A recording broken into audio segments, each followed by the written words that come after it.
ನಮಸ್ಕಾರ. ಈ ಒಂದು ವಿಡಿಯೋ ನಾನು ಪರಿಸರ ಕಾನೂನಿನ ಮೇಲಿನ ವಿಡಿಯೋ ಇದು.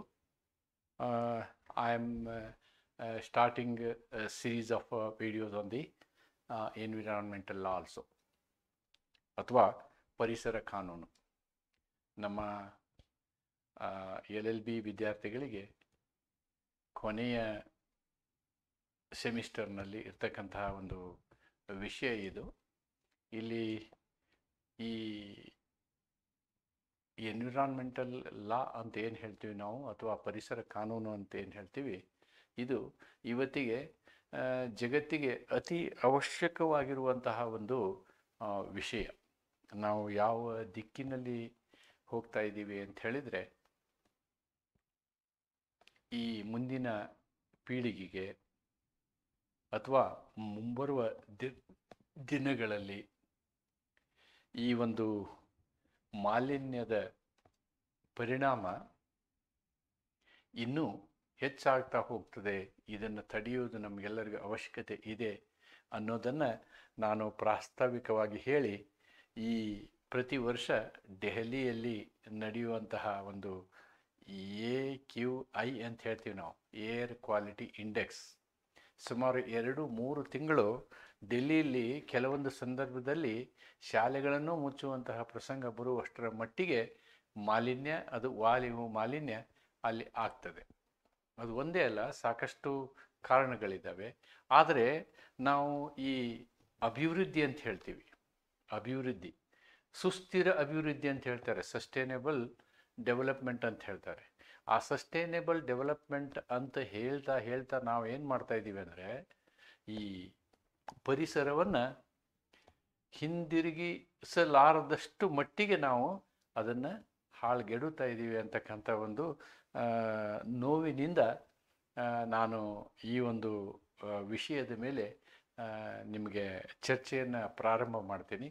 ಅಂದರೆ ನಮ್ಮ ಕರ್ನಾಟಕ ರಾಜ್ಯ ಕಾನೂನು ವಿಶ್ವವಿದ್ಯಾಲಯದ ಪಠ್ಯಕ್ರಮ ಯಾವ ರೀತಿ ಇದೆ ಅನ್ನುವುದನ್ನು ನೋಡಿಕೊಂಡು ಆ ಒಂದು ರೀತಿಯಲ್ಲಿ ನಾನು ನಿಮಗೆ ಇದಕ್ಕೆ ಸಂಬಂಧಪಟ್ಟಂತಹ ನಿಮಗೆ ಸಾಮಾನ್ಯವಾಗಿ ಗೊತ್ತಿರುವಂತಹ ವಿಷಯಗಳೇ, ಆದರೆ ಪ್ರಶ್ನೆಗೆ ಉತ್ತರವಾಗಿ ಅದನ್ನು ಪರಿವರ್ತಿಸುವಂತಹ ಒಂದು ಉದ್ದೇಶ ನಂದಾಗಿದೆ. ಎಲ್ಲ ಗೊತ್ತಿರ್ತದೆ, ಒಮ್ಮೆ ಎಲ್ಲ ವಿಷಯಗಳು ತುಂಬ ವಿಶಾಲವಾಗಿ ನಮಗೆ ಗೊತ್ತಿದ್ದಂತಹ ಸಂದರ್ಭದಲ್ಲಿ ಏನನ್ನು ಬರೀಬೇಕು, ಏನನ್ನು ಬಿಡಬೇಕು ಅಂತಕ್ಕಂಥ ಒಂದು ಸಮಸ್ಯೆ ಬರ್ತದೆ.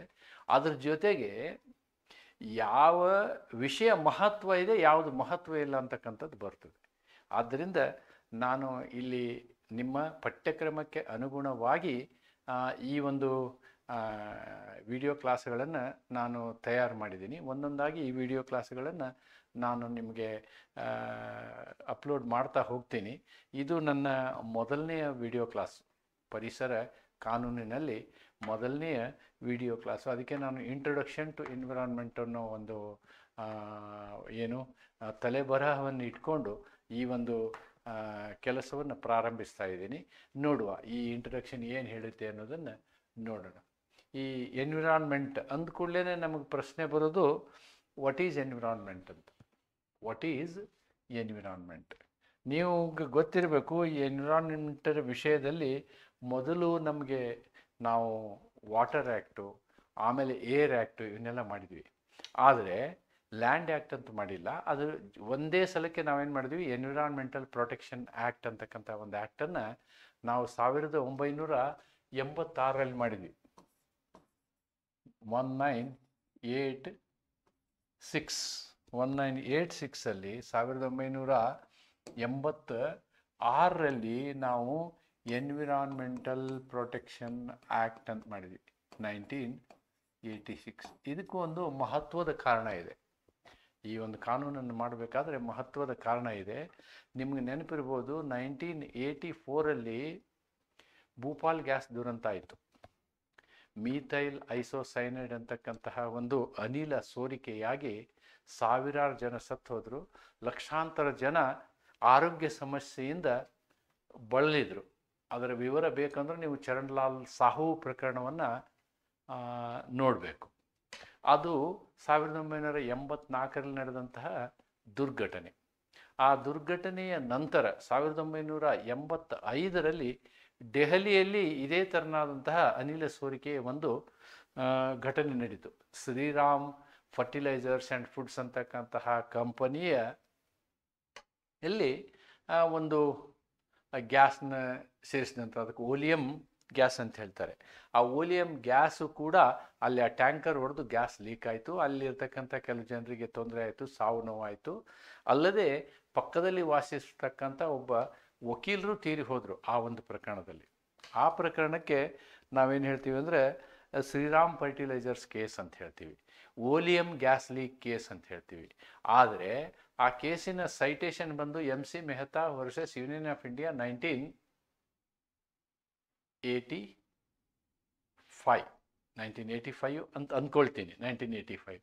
ಯಾಕೆ ಆ MC ಮೆಹ್ತಾ ಅವರ ಕೇಸ್ಗಳಿಗೆ ನಾವು ಇನ್ನೊಂದು ಹೆಸರು ಕೊಟ್ಟಿದ್ದೀವಿ ಅಂತಂದರೆ, ಅವರು ಒಬ್ಬ ಪರಿಸರ ಸಂರಕ್ಷಣೆಯ ಹೋರಾಟಗಾರರು ಅಥವಾ ಮಾಲಿನ್ಯದ ವಿರುದ್ಧದ ಹೋರಾಟಗಾರರು. ಅವರು ಅನೇಕ ಸಾರ್ವಜನಿಕ ಹಿತಾಸಕ್ತಿ ಅರ್ಜಿಗಳ ಮುಖಾಂತರ ಸರ್ವೋಚ್ಚ ನ್ಯಾಯಾಲಯದ ಮೂಲಕ ಪರಿಸರವನ್ನು ರಕ್ಷಿಸುವಲ್ಲಿ ನಿರಂತರವಾದಂತಹ ಒಂದು ಹೋರಾಟವನ್ನು ಮಾಡಿದಂತಹ ವ್ಯಕ್ತಿ ಮೆಹ್ತಾ ಅವರು.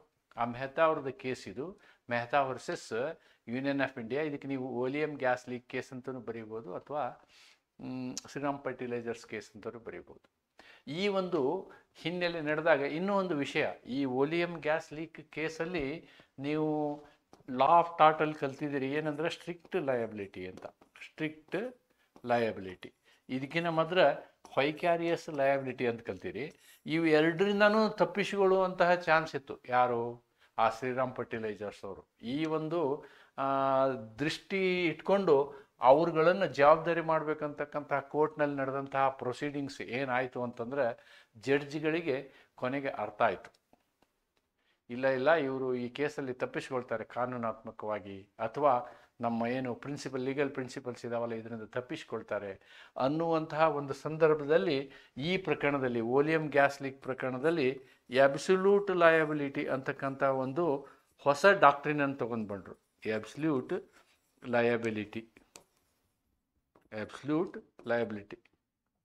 ಅವ್ರದ್ದೇ ಕಂಪ್ಲೀಟ್, ಅವ್ರದ್ದೇ ಲಯಬಿಲಿಟಿ. ಅಂದರೆ ಇದು ಹೇಗೆ ಅಂತಂದರೆ, ಏನಾರು ಒಂದು ಡೇಂಜರಸ್ ವಸ್ತು ನಿಮ್ಮ ಹತ್ರ ಇಟ್ಕೊಂಡಿದ್ದೀರಿ ಅಂತಂದರೆ ಅದು ನೀವು ಏನೇ ಪ್ರಿಕಾಷನ್ ತಗೊಳ್ಳಿ, ಅದು ಆಕ್ಸಿಡೆಂಟ್ ಆದರೆ ಅಥವಾ ಅದು ಹೊರಗೆ ಬಂದರೆ, ಅದು ಬೇರೆಯವ್ರಿಗೆ ಹಾನಿ ಮಾಡಿದರೆ ಅದರ ಜವಾಬ್ದಾರಿ ನಿಮ್ಮದೇ ಅಂತಕ್ಕಂಥದ್ದು ಈ ಪ್ರಕರಣ. ಇದನ್ನು ವಿವರವಾಗಿ ಚರ್ಚೆ ಮಾಡೋಣ. ಇವತ್ತಿನ ನಮ್ಮ ಈ ವಿಷಯದ ಮೊದಲನೆಯ ಉದ್ದೇಶ ಏನು ಅಂತಂದರೆ, ಈ ನಮ್ಮ ಯೂನಿಟ್ 1ನಲ್ಲಿ ಇರ್ತಕ್ಕಂತಹ ಏನು ನಮ್ಮ ಪಠ್ಯಕ್ರಮ ಇದೆ, ಪಠ್ಯಕ್ರಮದ ಜೊತೆಗೆ ಹೋಗುವ ಅಂತಕ್ಕಂಥ ಉದ್ದೇಶವನ್ನು ಇಟ್ಕೊಂಡು ನಾನು ಈ ಪಾಠವನ್ನು ಮಾಡ್ತಿದ್ದೀನಿ. ಈ ಎನ್ವಿರಾನ್ಮೆಂಟನ್ನು ನಾನು ಹೇಳಿದ್ನಲ್ವಾ, ಈ ಒಂದು ಕಾನೂನಿನಲ್ಲಿ ಎನ್ವಿರಾನ್ಮೆಂಟಲ್ ಪ್ರೊಟೆಕ್ಷನ್ ಆ್ಯಕ್ಟ್ ಅಂತ ಏನು ಹೇಳ್ತೀವಿ, ಈ ಕಾನೂನಿನಲ್ಲಿ ಇದನ್ನು ವ್ಯಾಖ್ಯಾನಿಸಲಾಗಿದೆ. ಈ ವ್ಯಾಖ್ಯಾನಿಸುವುದು ಅಂತಂದರೆ ಲೀಗಲ್ ಟರ್ಮ್ಸಲ್ಲಿ ಇನ್ನೂ ಒಂದು ವಿಷಯ ಇದೆ. ಅರ್ಥ ಎಲ್ಲರಿಗೂ ಗೊತ್ತಿರುತ್ತೆ, ಆದರೆ ಆ ಅರ್ಥವನ್ನು ವಿಸ್ತರಿಸ್ತಾರೆ. ಫಾರ್ ಎಕ್ಸಾಂಪಲ್, ಆರ್ಟಿಕಲ್ 13ನಲ್ಲಿ ನಾವು ಲಾನ ವ್ಯಾಖ್ಯಾನಿಸಿದ್ದೀವಿ.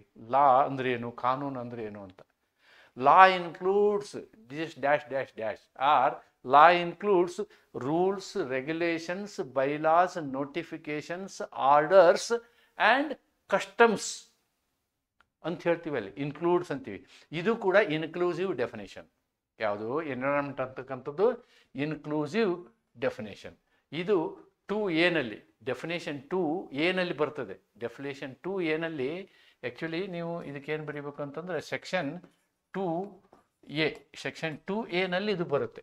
ಏನು ಹೇಳ್ತದೆ, in this act unless the context otherwise requires environment includes ಏನು, ವಾಟರ್, ಏರ್, ಲ್ಯಾಂಡ್, ಇಷ್ಟೇ ಅಲ್ಲ, ನೀರು, ಆಮೇಲೆ ವಾಯು ಮತ್ತು ಭೂಮಿ ಅಷ್ಟೇ ಅಲ್ಲ, ದ ಇಂಟರ್ ರಿಲೇಷನ್ಶಿಪ್, ಇವುಗಳ ಮಧ್ಯದ ಸಂಬಂಧ, which exists among and between them, ಇವುಗಳ ಮಧ್ಯದ ಸಂಬಂಧಗಳು, ಇಂಟರ್ ರಿಲೇಷನ್ಸ್. ನೋಡಿ, ನೀರು, ವಾಯು ಮತ್ತು ಭೂಮಿ ಇವು ಒಂದಕ್ಕೊಂದು ಸಂಬಂಧವನ್ನು ಇಟ್ಕೊಂಡಿದ್ದಾವೆ. They have got complete relation. ನೀವು ರೇನ್ ಸೈಕಲ್ನ ಸೈಂಟಿಫಿಕ್ ಆಗಿ ವೈಜ್ಞಾನಿಕವಾಗಿ ಒಂದ್ಸಲ ಊಹಿಸಿಕೊಂಡ್ರೆ, ನಿಮ್ಮ ಸ್ಕೂಲ್ನಲ್ಲಿ ಓದಿದ್ದನ್ನು ಊಹಿಸ್ಕೊಂಡ್ರೆ ನಿಮ್ಗೆ ಅನಿಸುತ್ತೆ ಇವು ಅವ್ರದ್ದೇ ಆದಂಥ ಸಂಬಂಧವನ್ನು ಹೊಂದಿದ್ದೇವೆ. ಅಷ್ಟೇ ಅಲ್ಲ, ಆ್ಯಂಡ್ ಹ್ಯೂಮನ್ ಬೀಯಿಂಗ್ಸ್, ಇದ್ರ ಜೊತೆಗೆ ಸಂಬಂಧ ಏನು? ವಾಟರು, ಏರು, ಲ್ಯಾಂಡು ಮತ್ತು ಮಾನವರುಗಳು, ಇವರೆಲ್ಲರ ಮಧ್ಯೆ ಇರ್ತಕ್ಕಂಥ ಸಂಬಂಧ, ಅಲ್ಲದೆ other creatures, plants, micro organisms, property, ಇವೆಲ್ಲವುಗಳ ಆಂತರಿಕ ಸಂಬಂಧವನ್ನು ನಾವೇನು ಹೇಳ್ತೀವಿ? ಎನ್ವಿರಾನ್ಮೆಂಟ್ ಅಂತ ಹೇಳ್ತೀವಿ. ನಾವು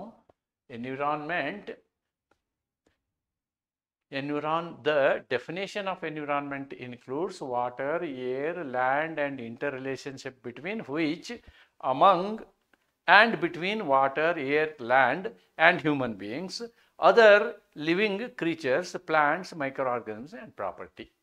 All the interrelations of all these components is called environment. All these ಕನ್ನಡದಲ್ಲಿ ನೋಡಿ, ಪರಿಸರ ಎಂಬುದು ಪರಿಸರ ಸಂರಕ್ಷಣಾ ಕಾಯಿದೆ 2 ರಂತೆ ಈ ಕೆಳಗಿನವುಗಳನ್ನೂ ಒಳಗೊಂಡಿರುತ್ತದೆ. ಏನು? ನೀರು, ಗಾಳಿ ಮತ್ತು ಭೂಮಿ, ಮತ್ತು ನೀರು, ಗಾಳಿ ಹಾಗೂ ಭೂಮಿ ಹಾಗೂ ಮಾನವರನ್ನು, ಇತರ ಜೀವಿಗಳನ್ನು, ಸಸ್ಯಗಳನ್ನು, ಕ್ಷುದ್ರ ಜೀವಿಗಳನ್ನು ಮತ್ತು ಆಸ್ತಿಯನ್ನು ಪರಸ್ಪರ ಸಂಪರ್ಕಿಸುವ ಸಂಬಂಧವನ್ನು ಒಳಗೊಂಡಿರುತ್ತದೆ. ಇವಕ್ಕೆ ಸೂಕ್ಷ್ಮ ಜೀವಿನೂ ಅಂತ ಹೇಳ್ತಾರೆ. ಕ್ಷುದ್ರ ಜೀವಿ ಅನ್ನೋದ್ರ ಬದಲು ನೀವೇನು ಹೇಳ್ಬೋದು? ಸೂಕ್ಷ್ಮ ಜೀವಿಗಳಂತಾನು ಹೇಳ್ಬೋದು.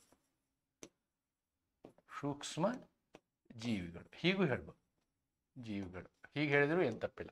This is what is the definition that is given in our Indian law or Indian environmental protection act, EPA 1986. ಅಥವಾ ನಾವೇನು ಹೇಳ್ಬೋದು? ಪರಿಸರ ಸಂರಕ್ಷಣಾ ಕಾಯ್ದೆ 1986ರಲ್ಲಿ ನಾವೇನು ಮಾಡಿದ್ದೀವಿ? ನಿಮಗೆ ಪರೀಕ್ಷೆಯಲ್ಲಿ ಕೇಳ್ತಾರೆ, ವಾಟ್ ಈಸ್ ಡಿಫೈನ್ ಎನ್ವಿರಾನ್ಮೆಂಟ್ ಅಂತ ಕೇಳ್ತಾರೆ. So you have to write this. ಇದು ನೀವು you have to understand and remember this. Then ಇದನ್ನು ಚಿನ್ನಪ್ಪ ರೆಡ್ಡಿ ಪ್ರಕರಣದಲ್ಲಿಯೂ ಡೆಫಿನೇಷನ್ ಮಾಡಿದ್ದಾರೆ. ಅವರು ಅದನ್ನು ಏನು ಅದರ ಮೀನಿಂಗ್ ಥರ ಹೇಳಿದ್ದಾರೆ.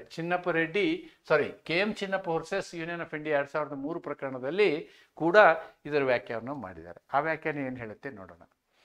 The supreme court held that environment in its normal meaning related to surroundings, ನಿಮ್ಮ ಸುತ್ತಮುತ್ತಲಿನ ಇರ್ತಕ್ಕಂಥದ್ದು ನಾವು ಪರಿಸರ ಅಂತೀವಿ. But obviously that is concept which is relatable to whatever object is surrounded. ನಿಮ್ಮ ಸುತ್ತ ಏನಿದೆ ಅದು ಎಲ್ಲ ಅಂತ. ಪರಿಸರ ಎಂಬ ಪದದ ಸಾಮಾನ್ಯ ಅರ್ಥ ಸುತ್ತಲಿನ ಪರಿಸ್ಥಿತಿಗಳನ್ನು ಸೂಚಿಸುತ್ತದೆ. ಆದರೆ ಇದು ಸ್ಪಷ್ಟವಾಗಿ ಆ ವಸ್ತುವನ್ನು ಸುತ್ತುವರೆದಿರುವ ಎಲ್ಲ ಸಂಗತಿಗಳಿಗೆ ಸಂಬಂಧವಾಗಿರುತ್ತದೆ. ಸುತ್ತುವರೆದಿರುವಂಥ ಎಲ್ಲ ಸಂಗತಿಗಳು, ಎವ್ರಿಥಿಂಗ್ ಇಟ್ ಇನ್ಕ್ಲೂಡ್ಸ್. ಏನು ನೀವು ಬೇರೆ ಎಲ್ಲನೂ ತಗೊಳ್ಳಿ ಅಂತ.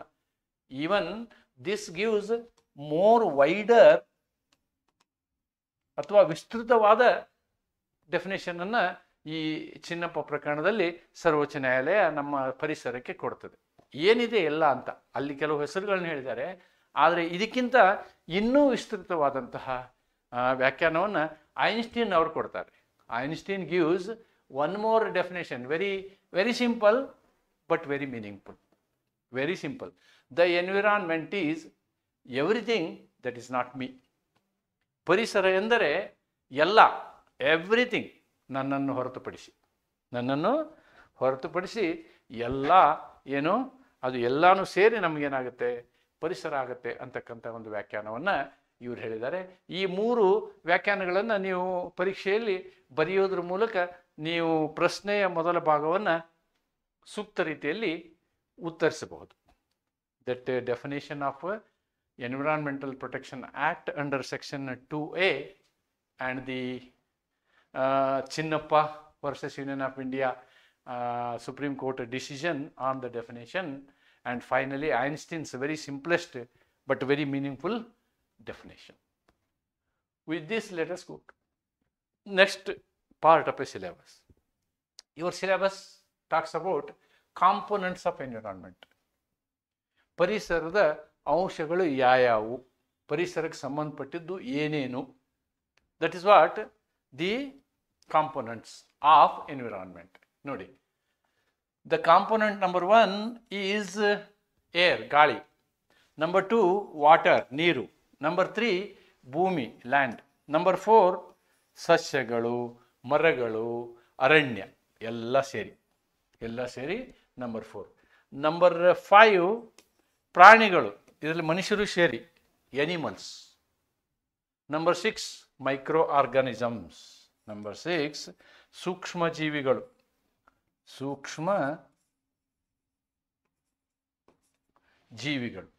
ಇವೆಲ್ಲವೂ ಏನು ಅಂತಂದರೆ ಪರಿಸರದ ಅಂಶಗಳು, ಕಾಂಪೊನೆಂಟ್ಸ್. ಇವುಗಳನ್ನು ನಾವು ಡೆಫಿನೇಷನ್ನಲ್ಲೂ ಬರೆದಿದ್ದೀವಿ. We have written all these components in the definition of environmental protection act under section 2 into bracket A. ಅದರಲ್ಲಿಯೂ ಈ ಕಾಂಪೊನೆಂಟ್ಗಳನ್ನು ಹೇಳಿದ್ದೀವಿ ನಾವು. ಇಲ್ಲಿವರೆಗೆ ಹೆಚ್ಚು ಕಮ್ಮಿ ನಾವು ಪರಿಸರ ಅಂದರೆ ಏನು ಅನ್ನೋದನ್ನು ಒಂದು ನಿಖರವಾದ ರೀತಿಯಲ್ಲಿ ನಿಮ್ಮೆದುರಿಗೆ ನಾನು ತೆಗೆದುಕೊಂಡು ಬಂದಿದ್ದೀನಿ. ಪರಿಸರ ಅಂದರೆ ಏನು ಅಂತಕ್ಕಂಥದ್ದನ್ನು. ಅಂದರೆ ಈ ಪರಿಸರ ಚೆನ್ನಾಗಿರಬೇಕು. ಈ ಪರಿಸರ ಚೆನ್ನಾಗಿರಬೇಕು. ಅದು ಈ ನಮ್ಮ ಕಾನೂನಿನ ಉದ್ದೇಶ. The environmental law expects whatever we have discussed in 2-3 slides. ಇವೆಲ್ಲವುಗಳು ಚೆನ್ನಾಗಿರಬೇಕು. All those things should be good, then environment is good. But it is not so. ಆದರೆ ವಾಸ್ತವವಾಗಿ ಹಾಗಿಲ್ಲ. ವಾಸ್ತವವಾಗಿ ಇವುಗಳೆಲ್ಲವನ್ನು ನಾವೇನು ಮಾಡ್ತೀವಿ? ಮಾಲಿನ್ಯ ಮಾಡ್ತೀವಿ. ಅದಕ್ಕೆ ಮಾಲಿನ್ಯ ಅಂದರೆ ಏನು ಅಂತಲೂ ನೀವು ಕಲಿಬೇಕು. ಮಾಲಿನ್ಯ ಅಂದರೆ ಏನು? ಅದಕ್ಕೆ my next point is, what is pollution? What is pollution? Introduction of harmful materials into the environment. ನಾವೇನು ಇಲ್ಲಿವರೆಗೆ ಸ್ಟಡಿ ಮಾಡಿದ್ವಲ್ವಾ ಪರಿಸರ, ಆ ಒಂದು ಪರಿಸರದ ಒಳಗಡೆ ನೀವೇನು ಮಾಡ್ಬೋದು? ಹಾನಿಕಾರಕ ವಸ್ತುಗಳನ್ನು ಸೇರಿಸುವುದು. ಅದು ಏನು? ಮಾಲಿನ್ಯ. Introducing harmful materials into the environment is pollution. ಏನು ಇಂಟ್ರಡ್ಯೂಸ್ ಮಾಡೋದ್ರಿಂದ? By such materials, by such materials that are pollutants. What they do? They damage quality of land, air and water. Nodi, what materials you are going to introduce are such materials that they are pollutants. What are pollutants? What will spoil the land, air and water are pollutants. What they spoil? Any material which is spoiling land, air and water quality is a pollutant. ಮಾಲಿನ್ಯ. ಪರಿಸರದಲ್ಲಿ ಹಾನಿಕಾರಕ ವಸ್ತುಗಳನ್ನು ಸೇರಿಸುವ ಪ್ರಕ್ರಿಯೆಯನ್ನು ನಾವು ಮಾಲಿನ್ಯ ಅನ್ನಬಹುದು. ಈ ರೀತಿಯ ವಸ್ತುಗಳನ್ನು ಮಾಲಿನ್ಯಕಾರಕಗಳು ಎನ್ನುತ್ತಾರೆ. Such materials are called pollutants. Such materials are called pollutants. ಮಾಲಿನ್ಯಕಾರಕಗಳು ಎಂದು ಕರೆಯಲಾಗುತ್ತದೆ. ಇವು ಭೂಮಿ, ಗಾಳಿ ಮತ್ತು ನೀರಿನ ಗುಣಮಟ್ಟಕ್ಕೆ ಹಾನಿಯನ್ನು ಉಂಟು ಮಾಡುತ್ತವೆ. ನೋಡಿ, we have learned what is meant by pollution. ಮಾಲಿನ್ಯ ಅಂದ್ರೇನು? ಈ ಒಂದು ಸ್ಲೈಡಿನಲ್ಲಿ ನಾವು ಕಲಿತಾ ಇರುವಂಥದ್ದು ಮಾಲಿನ್ಯ ಅಂದ್ರೇನು. ಎರಡನೇದ್ದು ಮಾಲಿನ್ಯಕಾರಕ ಅಂದ್ರೇನು. ಮಾಲಿನ್ಯಕಾರಕ ಅಂದ್ರೇನು? Sometimes they may ask a definition of ಮಾಲಿನ್ಯಕಾರಕ also. That is also defined in law. What is pollutant ಅನ್ನೋದನ್ನು ಸೆಕ್ಷನ್ 2 ನಲ್ಲಿ ಹೇಳಿದ್ದಾರೆ. That also we can trace and we can write in the exam. Then I come to causes of pollution. Simply speaking, there are only two causes. One is natural cause and another is man-made cause. ನೈಸರ್ಗಿಕವಾದಂತಹ ಒಂದು ಏನು ದುಷ್ಪರಿಣಾಮ ಅಥವಾ ಮನುಷ್ಯನಿಂದ ಉಂಟಾಗುವಂತಹ ದುಷ್ಪರಿಣಾಮ. ಈ ಪೊಲ್ಯೂಷನ್ಗೆ ಕಾರಣ ಏನಾದರೂ ಮಾಲಿನ್ಯ ಆಗಲಿಕ್ಕೆ ಮನುಷ್ಯ ಮಾಡಿದಂತಹದ್ದು ಕಾರಣ ಇರ್ತದೆ, ಅಥವಾ ನೈಸರ್ಗಿಕ ಕಾರಣವೂ ಇರ್ತದೆ ಅಂತಕ್ಕಂಥದ್ದನ್ನು ನಾವು ನೋಡ್ಬೋದು. ಈಗ ನೈಸರ್ಗಿಕ ಕಾರಣಗಳ ನಾವು ವಿವರಣೆಯನ್ನು ನೋಡುವುದಾದರೆ, drought, flood, cyclone, earthquake, molten lava of volcano, hurricane, twister, torrents, epidemic, we do not control over this. ನೋಡಿ, ಇಂತಹ ಎಲ್ಲ ಏನು ಇವನು ಹೇಳಿದ್ನಲ್ಲ, all these things are beyond our control. We cannot control a drought, we cannot control a flood, we cannot control a cyclone, we cannot control earthquake, molten lava of volcano, hurricane, etc., etc., we cannot control. Then the second one is man-made. What is man-made? It is because of population growth, because of poverty, because of urbanization, because of industrialization. These are the main reasons for pollution. 2, 3 and 4. Population growth, poverty, urbanization and industrialization. These are the reasons for the man-made reasons for pollution. ಕನ್ನಡದಲ್ಲಿ ನೋಡೋದಾದರೆ ನೈಸರ್ಗಿಕ, ಮಾನವ ಸೃಷ್ಟಿ, ಜ್ವಾಲಾಮುಖಿ ಸ್ಫೋಟ, ಭೂಕಂಪ, ಧೂಳು ಕಣಗಳು, ಬೆಂಕಿ ಮುಂತಾದವು. ಮಾನವ ಸೃಷ್ಟಿ ಅಂದರೆ ಕೈಗಾರಿಕೆಗಳಿಂದ ಹೊರಸೂಸುವ ಧೂಮ, ವಾಹನಗಳಿಂದ ಎಮಿಷನ್, ಪ್ಲಾಸ್ಟಿಕ್ ತ್ಯಾಜ್ಯ, ರಾಸಾಯನಿಕಗಳ ಬಳಕೆ ಮುಂತಾದವು. These are all the things. Then different causes of pollution. Let us go for the causes of the pollution and let us study these classes in detail. Population, poverty, urbanization, industrialization. ಒಂದೊಂದನ್ನು ವಿವರವಾಗಿ ನೋಡೋಣ. Very simple subject it is. We should not only, we have to focus and we have to remember these things. ನೆನಪಿಡುವಂಥದ್ದೇ ಮುಖ್ಯ ಕೆಲಸ. ಇದು ನಗರೀಕರಣ, ಬಡತನ, ಆಮೇಲೆ ಇದು ಜನಸಂಖ್ಯೆ ಹೆಚ್ಚಳ, ಪಾವರ್ಟಿ ಬಡತನ, ದಾರಿದ್ರ್ಯ ಬಡತನ, ನಗರೀಕರಣ,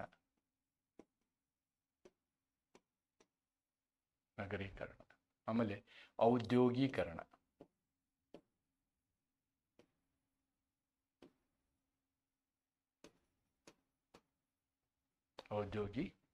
ಅಂಥೇಳಿ 4 ಏನು ಹೆಡ್ಡಿಂಗ್ನಲ್ಲಿ 4 ಹೆಡ್ಡಿಂಗ್ಗಳಲ್ಲಿ ನಾವು ಅಥವಾ 4 ತಲೆ ಬರಹಗಳಲ್ಲಿ ಈ ವಿಷಯಗಳನ್ನ ಚರ್ಚೆ ಮಾಡೋಣ.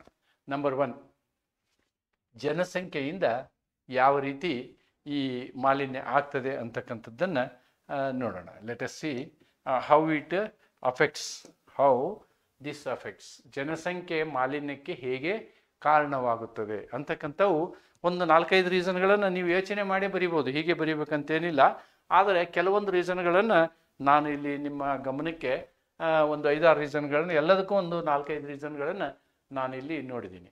ಅದಕ್ಕೆ ಒಂದು ಸ್ಟ್ಯಾಟಿಸ್ಟಿಕ್ಸ್ ಕೊಡೋದಾದರೆ, 1950ರಲ್ಲಿ 35 ಕೋಟಿ ಇದ್ವಿ ನಾವು. ಈಗ 2023ರಲ್ಲಿ 142 ಕೋಟಿ ಆಗಿದ್ದೀವಿ.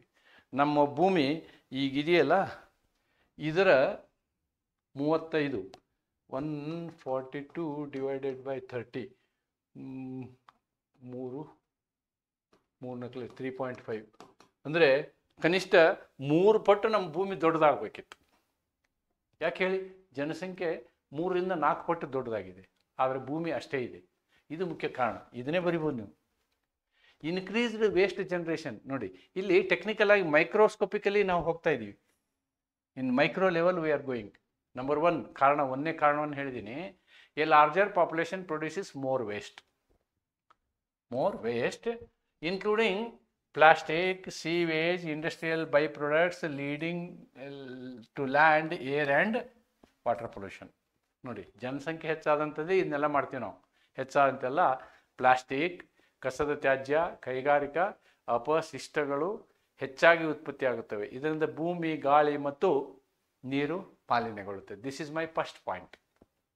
ಸೆಕೆಂಡ್ ಪಾಯಿಂಟ್, ಅರಣ್ಯ ನಾಶ ಮತ್ತು ಭೂಮಿಗೆ ಹಾನಿ. Deforestation and degradation. More people require more land for housing and agriculture. ನೋಡಿ, ಜನಸಂಖ್ಯೆ ಹೆಚ್ಚಾದಂಗೆ ಮನೆ ಹೆಚ್ಚಾಗ್ತವೆ, ಆಮೇಲೆ ನಮಗೇನು ಕೃಷಿ ಮಾಡಲಿಕ್ಕೆ ಭೂಮಿ ಜಾಸ್ತಿ ಬೇಕಾಗ್ತದೆ. ರಿಸಲ್ಟಿಂಗ್ ಭೂಮಿ ಜಾಸ್ತಿ ಬೇಕಂದ್ರೆ ಏನು ಮಾಡ್ತೀವಿ ನಾವು? ಅರಣ್ಯನ ಕಡ್ದು ಹಾಕ್ತೀವಿ, ಆಮೇಲೆ ಅರಣ್ಯನ ಲೆವೆಲ್ ಮಾಡ್ತೀವಿ, ಅದು ಲ್ಯಾಂಡ್ ಇರೋಷನ್ ಆಗುತ್ತೆ. ಮತ್ತು ಅಲ್ಲಿ ವಾಸಿಸುವಂತಹ ಜೀವಿಗಳಿದಾವಲ್ಲ ಅವ್ರಿಗೆ ತೊಂದರೆ ಕೊಡ್ತೀವಿ. Habitat destruction. ಅದಕ್ಕೆ ನೋಡಿ ಆನೆ ಎಲ್ಲ ಕಡೆ ಓಡಾಡ್ತಾ ಇದ್ದಾವೆ, ಕಾಡನ್ನು ಬಿಟ್ಬಿಟ್ಟಿದಾಗ. ನಾವು they are started staying in towns. Habitat destruction ಅಂತಾರೆ ಅದಕ್ಕೆ. ಅರಣ್ಯ ನಾಶ ಮತ್ತು ಭೂಮಿ ಹಾನಿ. ಗೃಹ ನಿರ್ಮಾಣ ಮತ್ತು ಕೃಷಿಗಾಗಿ ಹೆಚ್ಚಿನ ಭೂಮಿಯ ಅಗತ್ಯವಾಗಿರುತ್ತದೆ. ಇದರಿಂದ ಅರಣ್ಯ ನಾಶ, ಮಣ್ಣಿನ ಹಾನಿ ಮತ್ತು ವನ್ಯಜೀವಿಗಳ ನಿವಾಸ ನಾಶವಾಗುತ್ತದೆ. Then the third one is, this is the third one, third reason. What is third reason? Higher energy consumption. Growing population increases the demand of electricity, fuel, leading to more burning of fossil fuels, which causes air pollution and climate change. Nodi, climate change is a very big issue. It is a international issue. ಜನಸಂಖ್ಯೆ ಹೆಚ್ಚಾಗೋದ್ರಿಂದ ಏನಾಗುತ್ತೆ? ನಿಮ್ಗೆ electricity ಜಾಸ್ತಿ ಬೇಕು, petrol ಜಾಸ್ತಿ ಬೇಕು, ಆಮೇಲೆ burning fossil fuels ಜಾಸ್ತಿ ಬೇಕು. ನೀವೇನು ಮಾಡ್ತೀರಿ? ಹೆಚ್ಚು ಮರಗಳನ್ನು ಸುಡ್ತೀರಿ, ಕಲ್ಲಿದ್ದಲು ಸುಡ್ತೀರಿ, ಹೆಚ್ಚು ಗ್ಯಾಸನ್ನು ವ್ಯಯ ಮಾಡ್ತೀರಿ. All these things R energy consumption ಕೂಡ ಒಂದು ಕಾರಣ, ಡಿಫಾರೆಸ್ಟೇಷನ್ ಕೂಡ ಒಂದು ಕಾರಣ. ಇದನ್ನು ಆಮೇಲೆ ವಾಟರ್ ಪೊಲ್ಯೂಷನ್. ನೋಡಿ, ಜನಸಂಖ್ಯೆ ಹೆಚ್ಚಾದಂಗೆಲ್ಲ ನೀರಿನ ಮಾಲಿನ್ಯತೆ ಹೆಚ್ಚಾಗ್ತಾ ಹೋಗ್ತದೆ. ಹೆಂಗೆ ಹೆಚ್ಚಾಗ್ತದೆ ಹೋಗ್ತದೆ? ಮೋರ್ ಪೀಪಲ್ ಮೀನ್ ಹೈಯರ್ ವಾಟರ್ ಯೂಸೇಜ್. ಚರಂಡಿಗೆ ಹೋಗೋ ನೀರು ಹೆಚ್ಚಾಗುತ್ತೆ, ಲೀಡಿಂಗ್ ಎಕ್ಸೆಸಿವ್ ವಾಟರ್ ಡಿಸ್ಚಾರ್ಜ್. ಅದೇ ಹೇಳಿದ್ನಲ್ಲ, ಚರಂಡಿಗೆ ಹೋಗೋ ನೀರು ಹೆಚ್ಚಾಗುತ್ತೆ, water discharge and contamination of reverse. ಕೊನೆಗೆ ನಮ್ಮ ವಾಟರ್ ಎಲ್ಲಿ ಹೋಗುತ್ತೆ? ನದಿಗಳಲ್ಲೇ ಹೋಗುತ್ತೆ. ಯಮುನಾ ನದಿ, ದಿಲ್ಲಿ ಮತ್ತು ಹರಿಯಾಣದ ಎಲ್ಲ ತ್ಯಾಜ್ಯಗಳು ಆ ಯಮುನಾ ನದಿಗೆ ಸೇರ್ತವೆ. ಯಮುನಾ ನದಿ, ಗಂಗಾ ನದಿ, ಇವುಗಳನ್ನ ಶುದ್ಧೀಕರಿಸುವಂಥ ಪ್ರಕ್ರಿಯೆಗಳು ನಾವು ಪೇಪರ್ನಲ್ಲಿ ನೋಡ್ತಾ ಇರ್ತೀವಿ. ಅದು ರಾಜಕೀಯ ವಿಷಯ, ಅಲ್ಲಿ ಹೋಗೋದು ಬೇಡ. ನಾವು ನೀರಿನ ಮಾಲಿನ್ಯ. ಹೆಚ್ಚಿನ ಜನರು ಹೆಚ್ಚು ನೀರು ಬಳಸುವ ಕಾರಣ, ಬಳಸುವ ಕಾರಣ ನದಿಗಳು, ಸರೋವರಗಳು ಮತ್ತು ಸಮುದ್ರಗಳಿಗೆ ಅಪರಿಷ್ಕೃತ ಕಸ ಮತ್ತು ಕೈಗಾರಿಕಾ ಕಸ ಸೆಳೆದ ಪರಿಣಾಮ ನೀರಿನ ಮಾಲಿನ್ಯ ಉಂಟಾಗುತ್ತದೆ, water pollution. Then air pollution. Next is air pollution. ವಾಯು ಮಾಲಿನ್ಯ ಆಗ್ತದೆ.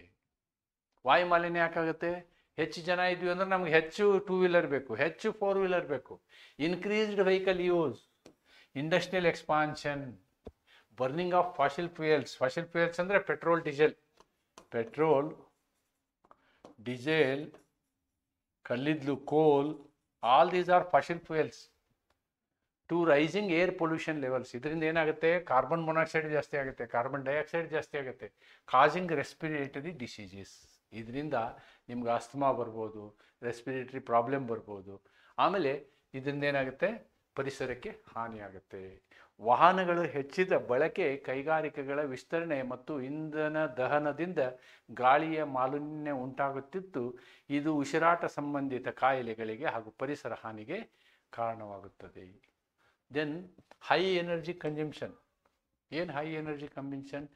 A growing population increases demand of electricity. Here I am talking about specifically electricity, ವಿದ್ಯುತ್ ಏನಾಯಿತು? ಜಾಸ್ತಿ ಬೇಕಾಗುತ್ತೆ, ಜನ ಜಾಸ್ತಿ ಆದಂಗೆ ವಿದ್ಯುತ್ ಜಾಸ್ತಿ ಬೇಕು. And fuel leading to more burning of, ಇದು ಕೂಡ ಅಷ್ಟೇ, fossil fuels and causes pollution and climate change. ಅದನ್ನೇ ಇಲ್ಲಿ ಹೇಳ್ಬೋದು ನಾವು. ಹುಟ್ಟುತ್ತಿರುವ ಜನಸಂಖ್ಯೆ ವಿದ್ಯುತ್ ಮತ್ತು ಇಂಧನ ಬೇಡಿಕೆಯನ್ನು ಹೆಚ್ಚಿಸುತ್ತದೆ. ಇದರಿಂದ ಹೆಚ್ಚಿನ ಹೈಡ್ರೋಕಾರ್ಬನ್ ಇಂಧನ ದಹನವಾಗುತ್ತಿದ್ದು, ಇದು ಗಾಳಿಯ ಮಾಲಿನ್ಯ ಮತ್ತು ಹವಾಮಾನ ಬದಲಾವಣೆಗೆ ಕಾರಣವಾಗುತ್ತದೆ. Then overuse of natural resources. ನಾವೇನು ಮಾಡ್ತೀವಿ? ನೈಸರ್ಗಿಕ ಸಂಪತ್ತುಗಳನ್ನು ಹೆಚ್ಚು ಯೂಸ್ ಮಾಡ್ತೀವಿ. ನೈಸರ್ಗಿಕ ಸಂಪತ್ತು ಅಂದರೆ ಏನು? Petrol, gas, these are all natural resources only. ಯಾಕಂದ್ರೆ ಒಂದ್ಸಲ ಅವನ್ನ ತೆಗೆದ ಮೇಲೆ ಅವು ವಾಪಸ್ ಬರೋದಿಲ್ಲ, right? Rapid population growth leads to excessive exploitation of resources like coal, oil, minerals. ಇನ್ನೊಂದು mineral, oil, mineral resulting in population and it will create ecological balance. ನೋಡಿ, ಈ ಇಕಾಲಜಿ ಅಂತಕ್ಕಂಥದ್ದು ಭಾರಿ ಇಂಪಾರ್ಟೆಂಟು. ಸಮನ್ವಯತೆ, ನೈಸರ್ಗಿಕ ಸಮನ್ವಯತೆಗೆ ನಾವು ಇಕಾಲಜಿ ಅಂತೀವಿ. ಇಕಾಲಜಿ ಇಂಬ್ಯಾಲೆನ್ಸ್ ಆದರೆ ಭೂಮಿ ಮೇಲೆ ಏನೇನೆಲ್ಲ ಆಗುತ್ತೆ ಅಂತಕ್ಕಂಥದ್ದನ್ನು ನಾವು ದಿನನಿತ್ಯ ನೋಡ್ತಾ ಇದ್ದೀವಿ. ನೈಸರ್ಗಿಕ ಸಂಪತ್ತುಗಳ ಅತಿ ಬಳಸುವಿಕೆ ಜನಸಂಖ್ಯೆ ವೇಗವಾಗಿ ಹೆಚ್ಚಾದಂತೆ ಕಲ್ಲಿದ್ದಲು, ತೈಲ ಮತ್ತು ಖನಿಜಗಳಂತಹ ಮಹತ್ವದ ಸಂಪತ್ತುಗಳು ಅತಿಯಾದ ಶೋಷಣೆಯಾಗುತ್ತಿದ್ದು ಇದು ಪರಿಸರ ಸಮತೋಲನ ಹಾನಿಗೆ ಕಾರಣವಾಗುತ್ತದೆ. ಆದ್ದರಿಂದ ಇವೆಲ್ಲ these are all the reasons for population growth. ನೀವು ಈ ರೀತಿಯಾದಂತಹ ವಿಷಯಗಳನ್ನ, ಪಾಯಿಂಟ್ಗಳನ್ನು ನೀವು ರೆಡಿ ಮಾಡ್ಕೋಬೇಕು. ಒಂದು 5-6 ಪಾಯಿಂಟ್ಗಳನ್ನು ನಾನು ಇಲ್ಲಿ ಮಾಡಿದ್ದೀನಿ. ನಿಮ್ಮದೇ ಆದ ರೀತಿಯಲ್ಲಿ ಈ ಪಾಯಿಂಟ್ಸ್ಗಳನ್ನು ಬರಿಬೋದು ನೀವು. ಅಂದರೆ ಜನಸಂಖ್ಯೆಯ ಹೆಚ್ಚಳದಿಂದ ಯಾವ ರೀತಿ ಇಲ್ಲಿ ಏನು ನಿಮಗೆ ಪರಿಸರಕ್ಕೆ ಹಾನಿ ಆಗ್ತದೆ ಅನ್ನೋದನ್ನು ಹೇಳುವುದಾದರೆ ಈ ರೀತಿಯಾದಂತಹ ಕೆಲವು ಪಾಯಿಂಟ್ಗಳನ್ನು ನೀವು ಕ್ರೋಢೀಕರಿಸಿ ನಿಮ್ಮ ಉತ್ತರವನ್ನು ತಯಾರಿಸಬೇಕಾಗ್ತದೆ. ಮೇಲ್ನೋಟಕ್ಕೆ ಇದು ಬಹಳ ಸರಳವಾದಂತಹ ಕಾನ್ಸೆಪ್ಟು, ಆದರೆ ಪರೀಕ್ಷೆಯಲ್ಲಿ ಇದನ್ನು ಬರೆಯುವಂತಹ ಸಂದರ್ಭದಲ್ಲಿ ನಿಮಗೆ ಈ ಪಾಯಿಂಟ್ಗಳನ್ನು ಈ ರೀತಿ ಸಿಸ್ಟಮೆಟಿಕ್ ಆಗಿ ಸೇರಿಸುವುದು ಕಷ್ಟ ಆಗ್ಬೋದು ಅನ್ನೋದಕ್ಕೆ ನಾನು ಈ ನೋಟ್ಸ್ ರೀತಿಯಲ್ಲಿ ಮಾಡಿದ್ದೀನಿ. ಇದನ್ನು ನಾವು ಸಾರಾಂಶವಾಗಿ ಹೇಳೋದಾದರೆ, population growth directly increases population growth directly increases pollution by intensifying resource consumption, waste production and environmental degradation. ಜನಸಂಖ್ಯೆ ವೃದ್ಧಿ, ಸಂಪತ್ತುಗಳ ಬಳಕೆ, ತ್ಯಾಜ್ಯ ಉತ್ಪಾದನೆ ಮತ್ತು ಪರಿಸರ ಹಾನಿಯನ್ನು ತೀವ್ರಗೊಳಿಸುವ ಮೂಲಕ ಮಾಲಿನ್ಯವನ್ನು ನೇರವಾಗಿ ಹೆಚ್ಚಿಸುತ್ತದೆ ಅಂತಕ್ಕಂಥದ್ದನ್ನು ನಾವು ಇಲ್ಲಿ ಕಾಣ್ಬೋದಾಗಿದೆ. ಈ ಒಂದು ವಿಡಿಯೋನಲ್ಲಿ ನಾನು ನಿಮಗೆ ಏನು ಮಾಡಿದ್ದೀನಿ ಅಂತಂದರೆ, I have tried to discuss the introduction part, then I have tried to discuss one of the points. This point I have discussed, right? And these points I have to discuss. In the next video,